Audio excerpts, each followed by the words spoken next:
श्री सद्गुरु महाराज की जय। परमाराध्य गुरुदेव की सूक्तियाँ में सुरत शब्द योग यानी नाद ध्यान। ऋषि मुनि लोग ब्रह्मनाद के साधन को नादानुसंधान कहते हैं। इसी को संत नाम भजन या सुरत शब्द योग कहते हैं। अपनी वृत्ति को स्थूल से सूक्ष्म में ले जाकर अंतर्नाद में प्रवृत्त अपनी वृत्ति को स्थूल से सूक्ष्म में ले जाकर अंतर्नाद में वृत्ति जो ईश्वर के मूल स्वरूप का दर्शन होता है। नाद ध्यान के अभ्यास में जब तक कोई नाद ध्यान नहीं करेगा तब तक ईश्वर तक नहीं पहुंच सकता।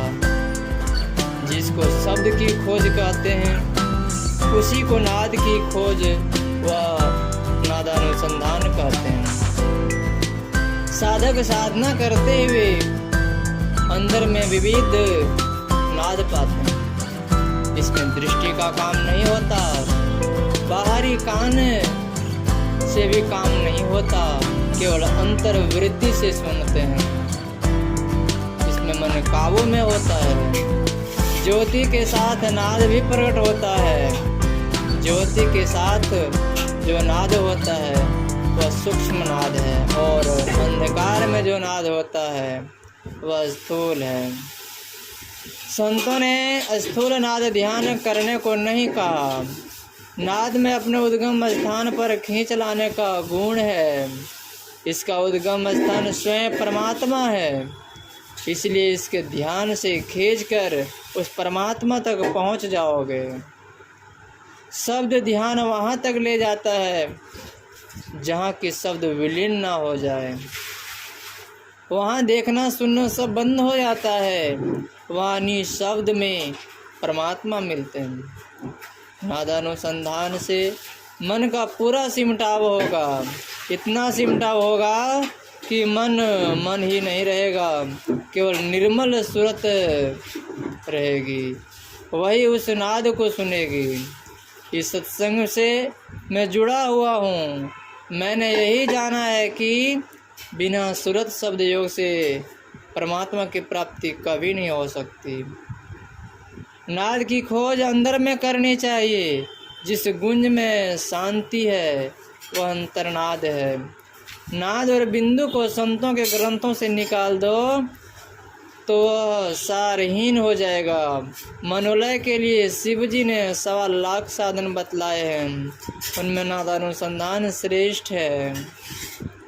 सुरत शब्द योग यानी नादानुसंधान का अभ्यास निर्विघ्नता पूर्वक निरंतर कर सकना संभव है। निरंतर कर सकना संभव है। नादानुसंधान करते करते उस नाद का पता लगता है जो सबसे प्रथम हुआ। वह शब्द भी परमात्मा में जाकर लय हो जाता है। उस शब्द की धारा बिंदु तक लगी है, वही है मकर तार। दुर्गा सप्तशती में तो दुर्गा को नाद रूपा कहा है, तो नादानुसंधान ही करो। नादानुसंधान करने वाला शाक्त है। केंद्रित की हुई सूरत अंधकारमय नयनाकाश से मार्ग धरकर संकीर्ण मार्ग से ब्रह्मांड में चढ़ती है।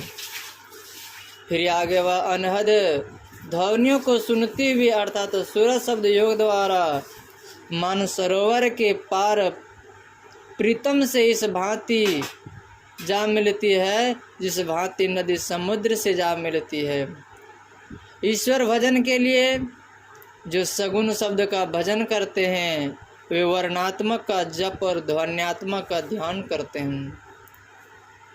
ये सब शब्द ईश्वर को जाहिर कराते हैं, लेकिन इससे ईश्वर की पहचान नहीं होती। इन शब्दों से रिद्धि सिद्धि भी मिलती है। ईश्वर की पहचान के लिए निर्गुण शब्द है। स्थूल मंडल के केंद्र पर सूक्ष्म का शब्द पकड़ा जाएगा। सूक्ष्म के केंद्र पर कारण का शब्द पकड़ा जाएगा। कारण के केंद्र पर महाकारण का शब्द पकड़ा जाएगा। जो साधक भजन करेगा बढ़ते बढ़ते महाकारण के केंद्र पर पहुँचेगा। वहीं पर वह निर्गुण शब्द को पकड़ेगा। यही निर्गुण शब्द ईश्वर तक है, ईश्वर से प्रभावित है और ईश्वर तक पहुंचाता है। माया के सारे आवरणों को टपने के लिए सूरज शब्द योग की साधना है। इसी को पूरा भक्ति कहते हैं। जो आदिनाद है वह भी आवरण है। उस आदिनाद में रहते हुए ईश्वर का दर्शन होता है। या ईश्वर दर्शन द्वैत भाव होते हुए भी होता है। एक ही भाव में त्रिपुटी ध्याता ध्यान और ध्येय नहीं रहते। श्री सद्गुरु महाराज की जय।